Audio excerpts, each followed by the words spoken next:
골목형 상점가 지정 확대 지원책 마련 촉구. 송민선 의원 임대 표지판 늘어나. 대구 남구의회 송민선 의원은 최근 열린 정례회 본회의에서 구정 질문을 통해 지역 소상공인들의 어려움을 지적하며 골목형 상점가 지정 확대의 필요성을 강조했습니다. 송 의원은 임대 표지판이 늘어나는 것을 언급하며 지자체의 적극적인 지원책 마련을 촉구했습니다. 송 의원은 이날 구정 질문을 통해 길거리마다 임대 표시가 적혀있는 등 소상공인들이 눈 녹듯 사라지고 있다.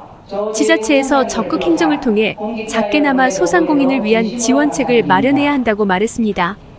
지역 경제 활성화와 소상공인을 지원하는 골목형 상점가 지정의 지자체들이 소극적이라는 것입니다. 지자체의 민생경제 정책들이 헛고에 그치고 있다는 지적입니다. 17일 대구시 등에 따르면 현재 골목형 상점가로 지정된 곳은 달성군 화원역 비슬상점가, 다사, 소상공인 연합, 서재 소상공인 연합 등 3곳뿐입니다. 달성군을 제외하면 대구 기초지자체에선 단 한 곳도 없는 셈입니다. 전국 7개 특별광역시를 살펴보면 서울이 42곳으로 가장 많았고 인천 23곳, 대전 19곳, 울산 9곳, 부산 광주가 6곳 등이었습니다. 2020년 8월 도입된 골목형 상점가는 전통시장법에 따라 2002 이내에 30개 이상의 점포가 밀집될 경우 지정할 수 있습니다. 지정되면 온누리 상품권 가맹 등록, 보조금 지원 등 전통시장에 준하는 각종 지원 혜택이 주어집니다. 하지만 각 구군은 밀집도 규제를 이유로 골목형 상점가 지정에 미온적이라는 지적입니다.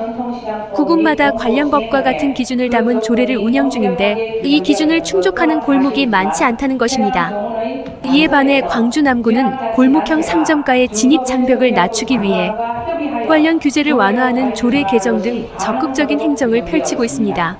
30개 이상인 점포수 기준을 15개 이상으로 낮추고 골목형 상점가 5곳을 추가 지정할 방침인 것으로 알려졌습니다.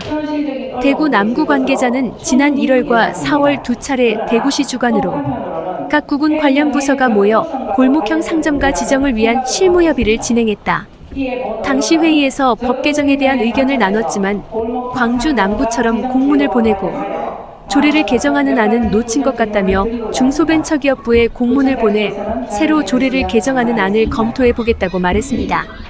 현재 대구시에는 달성군에 위치한 화원역 비슬상점가, 다사 소상공인 연합, 서재 소상공인 연합 등 3곳만이 골목형 상점가로 지정돼 있고 이는 전국적으로 비교해보면 상대적으로 낮은 수치입니다. 골목형 상점가는 전통시장법에 따라 지정되며 다양한 지원 혜택을 받을 수 있습니다.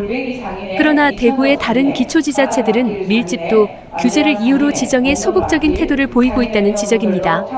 이에 대해 조재구 남구청장은 조례 개정을 적극 검토하겠다고 밝혔습니다.